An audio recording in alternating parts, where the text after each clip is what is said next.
The Spartans were one of the fiercest warrior groups ever known. They were elite. Spartans. Okay, let's talk about Spartans.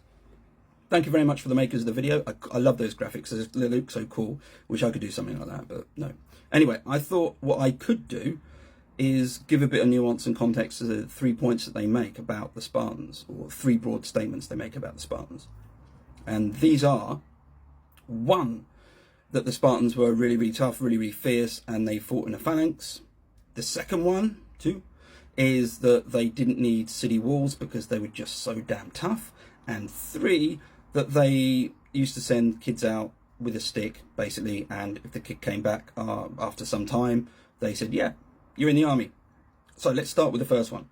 The first one, yeah, broadly true. Sparta did have a very fierce set of warriors, largely because they had a very disciplined military training system, though this is largely being talked around. I think there's been a bit of discussion in the last sort of 10-15 years as exactly how that manifested, but we can't argue with that.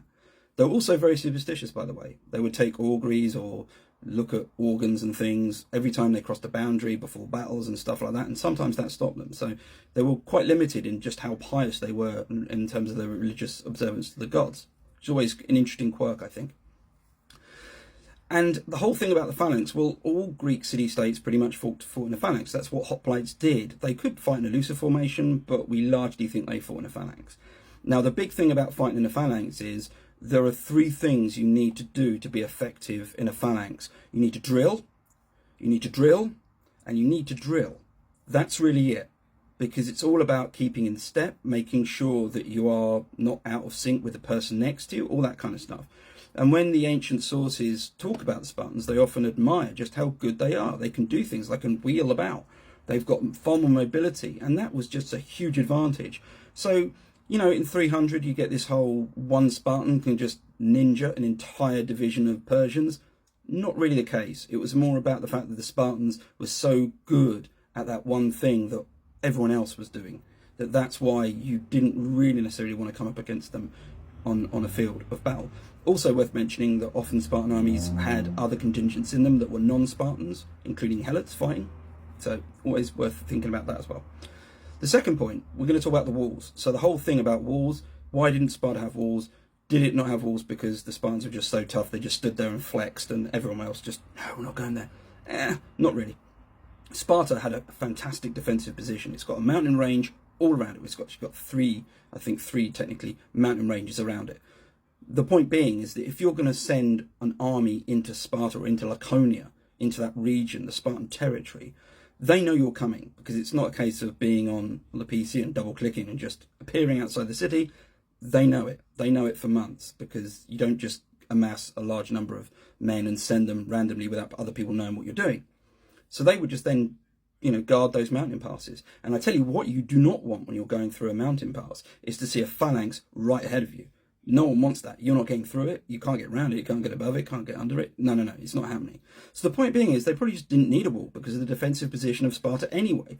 And really, who's sending a large army right into Spartan territory? I mean, that's not what generally happened. When Athens took on Sparta, what it tended to do was raid territories by sea.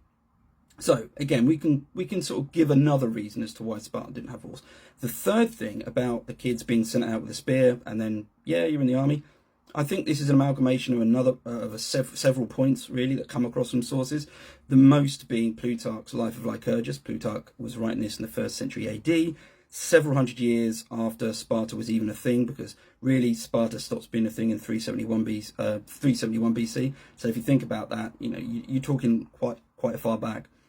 Yes, he had sources, but again, he talks about Sparta very much in the way of positioning it from a moral perspective. When Lycurgus is writing about Sparta, he's saying, isn't it fantastic? These guys were so tough, and they were so tough because they just, you know, they never sat on comfy cushions. They never did anything nice.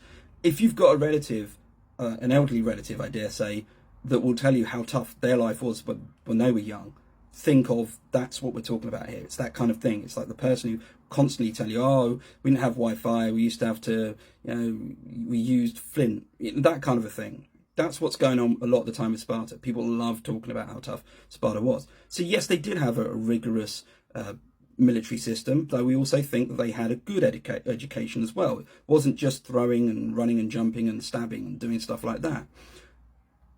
So about the age of 7, you join the agoge, which was the sort of military school. You then get more responsibility at the age of 12. And I think it's the age of 12 you get given a cloak and a spear, and that cloak has to last you a year. It's that kind of a thing.